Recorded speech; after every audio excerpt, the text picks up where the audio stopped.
Mummy जी, चाय ले लीजिए। अरे कलमुही, तेरे हाथों से तो चाय पीते हुए भी डर लगता है, कहीं इससे तेरा रंग मुझ पर ना चढ़ जाए। अगर इन्हें इतनी ही शर्म होती तो मेरे इतने हैंडसम भाई को इस तरह फंसाती नहीं। बानी और शिवम की लव मैरिज हुई है।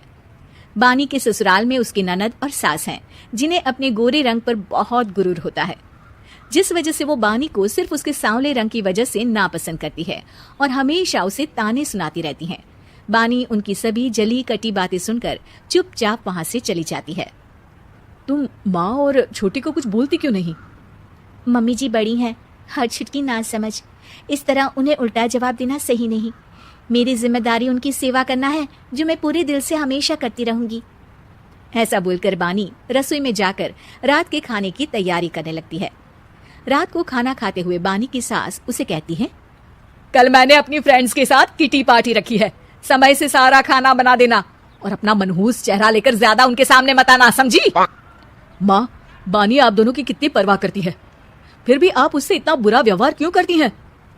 अरे एक तो लव मैरिज करके इस कलमुही को हमारे सर पर लाकर बिठा दिया और अब हम इसे कुछ बोल भी नहीं सकते क्या? भैया तो इनकी तरफदारी करेंगे ही, आखिर इन्होंने पूरी तरह उन्हें अपने वश में जो किया है। जिसे जो करना है करे, बस कल मेरा सारा काम समय पर हो जाना चाहिए। इस पर सब खाना खाकर सोने चले जाते हैं और अगले दिन बानी जल्दी उठकर सास की किटी पार्टी के लिए तैयारियां शुरू कर देती है, जिस पर पार्टी शुरू होने के बाद सास की सहेलियां कहती हैं, अरे वाहरी, तेरी बहू ने तो बड़े स्वादिष्ट समोसे बनाए हैं।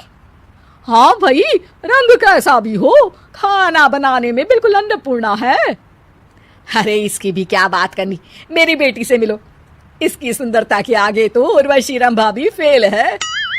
उर्वशी रंभा को तो फेल कर देगी, पर क्या अन्नपूर्णा बन पाएगी? अरे इसे काम करने की क्या जरूरत, उसके लिए बानी है तो, और मैं तो इसकी शादी भी किसी नौकर चाकर वाले घर में ही करूंगी। बानी वापस रसोई में चली जाती है और किटी पार्टी चलती रहती है। उसी रात को बानी की सास गुस्से में चिल्लाते हुए अपने कमरे से बाहर निकल कर आती है। हाय रे, चोरी हो गई, मेरे पैसे, पक्का पक्का इस कलमुही की वजह से हुआ है ये सब। अरे क्या हुआ माँ, कौन सा आसमान टूट गया? अरे आसमान तो उसी दिन टूट गया था जब तू इस कलमुही से शादी करके इसे घर में ले आया था। खुद तो आई ही, अपने साथ साथ मनहूसियत का काला साया भी मेरे घर ले आई। अरे हुआ क्या माँ? अरे मेरी तिजोरी में रखे पैसे कहीं गायब हो गए, सुबह ही देखा, अरे यहीं रखे थे। क्या आप मुझ पर चोरी का इल्जाम लगा रही हैं? अरे काली बिल्ली पर भी क्या कोई मनहूसियत का इल्जाम लगाता है?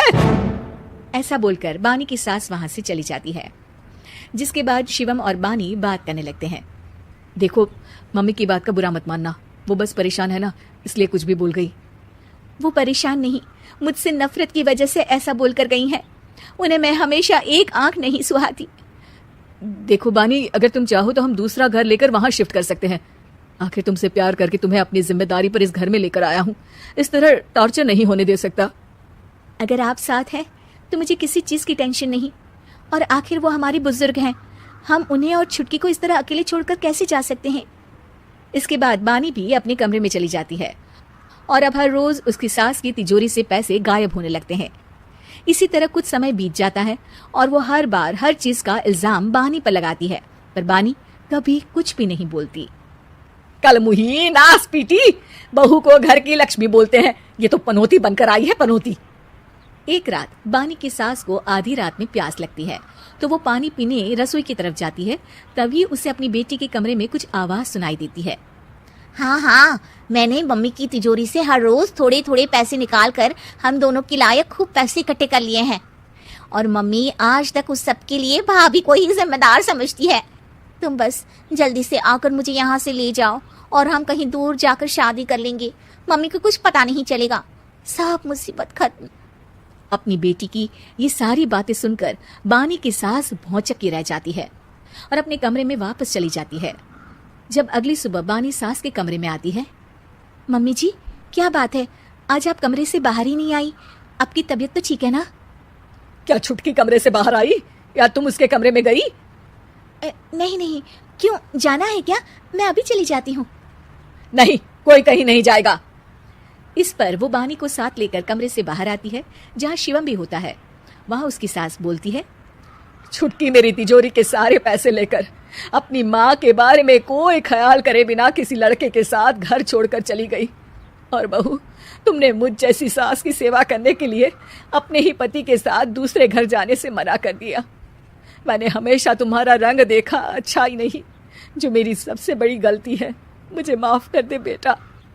और इसके बाद बानी की सास कभी